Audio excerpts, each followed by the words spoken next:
Greetings and salutations and welcome to Illegitimate Legends, the show where I like to talk about some of the more unusual League of Legends builds. This week we are taking a look at Jungle Bruiser Taric, because doing one thing unusual with Taric just wasn't quite enough.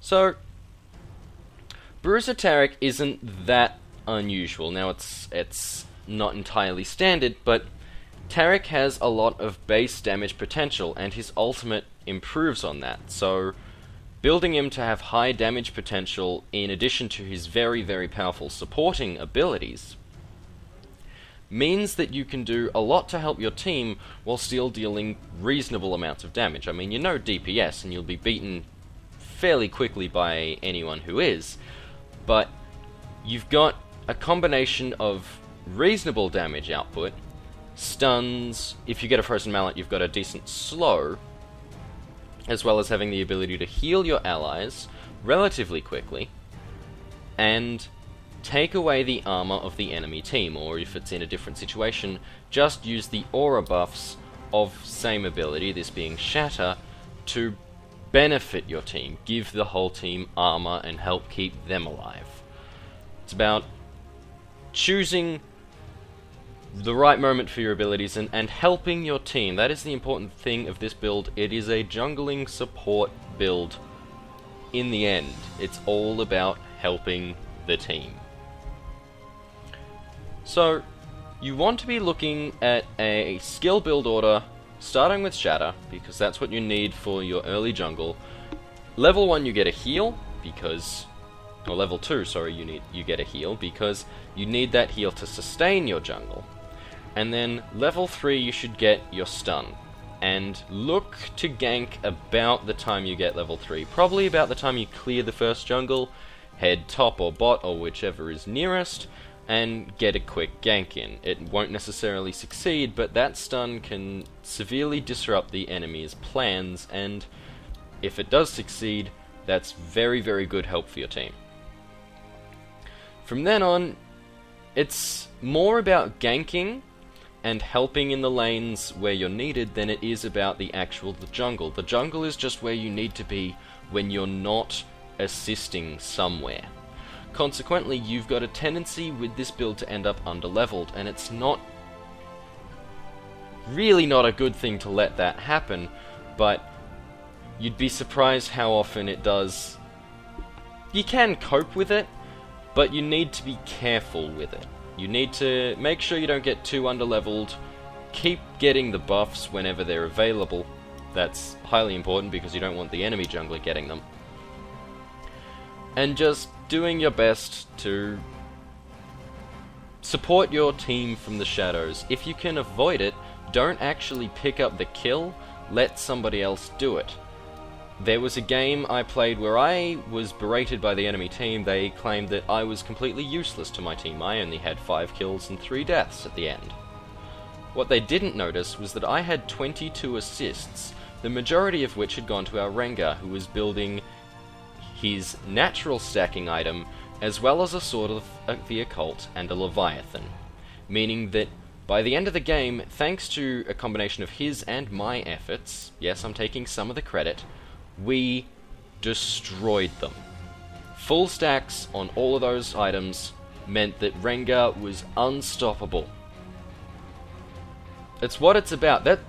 That game sort of is the ideal game. That's what you want. You want to be helping one particular person of your team, or if you can do even better than that, the entire of your team.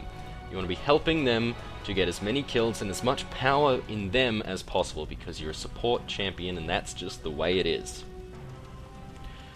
The problems with this build though is that Taric is very slow, and because you don't, boots of mobility aren't really the best option for a jungle Taric, so I went for Mercury Treads, which didn't really help with that slowness problem. You can't catch the enemy as much as you'd really, really like to. They can very easily just walk away. The other problem with this build is that it is so incredibly vulnerable to counter jungling. Maybe it's just me, maybe it's just that I'm bad at jungling, but I found that if someone counter jungled me, they could do it with absolute ease. They could get my red buff before I even got there, and they could ruin me. They could stop me from having any of the potential that I wanted. Yes, after you've cleared the first lot of jungle, it's not important, but it sets you back so far. As for skill order beyond what I've already mentioned, after level 3, when you've got all your abilities rather, you want to be stacking up Shatter as much as possible, because it's your priority damage output, as well as kind of your best move for jungling. And then stacking up Heal and Stun based on what's required by the team. You can keep the two even, or you can focus Stun if you're getting a lot of ganks which are prioritizing on kills, or you can prioritize your Heal if the enemy team is winning in the lanes and you're needed more to help the team than you are to actually try and assist them in getting a kill. If you're needed to come into the lane to try and keep that lane held, you want your heals for that. Now, while I talk about items, you can watch the jungle route in the background. It's fairly simple. Take Shatter first and Shatter on the golems. Make sure you got a leash, and then use potions and Shatter whenever you can, really.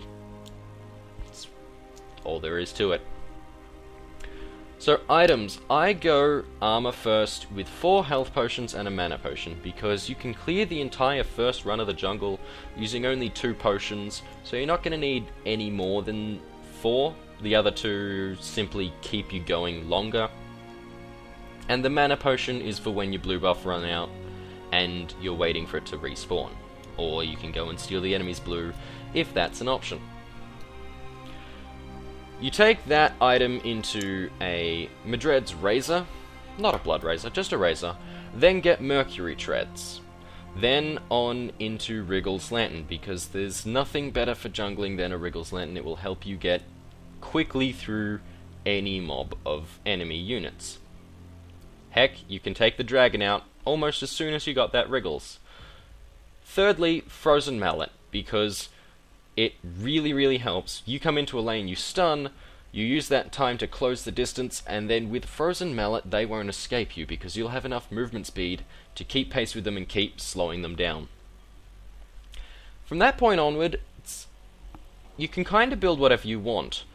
I went for a bruising build, because that was the intention of the entire build, and so I got a more of Malmortius, followed by a Triforce, and I never actually got an option to get a 6th item. No games went long enough. But depending on the enemy team, you could build to be more tanky, or you could choose to build to have some AP and get some of the more usefulness out of your heal and ultimate. You could even build attack speed to make yourself into a battle tank, because the heal's cooldown is reduced when you hit an enemy. These are sort of your options as Taric. Thank you for watching this video. This has been Jungle AD Taric. As for runes and masteries, take everything that'll help you jungle, that'll beat up minions faster or defend you from the minions. Thank you again for watching, and good night.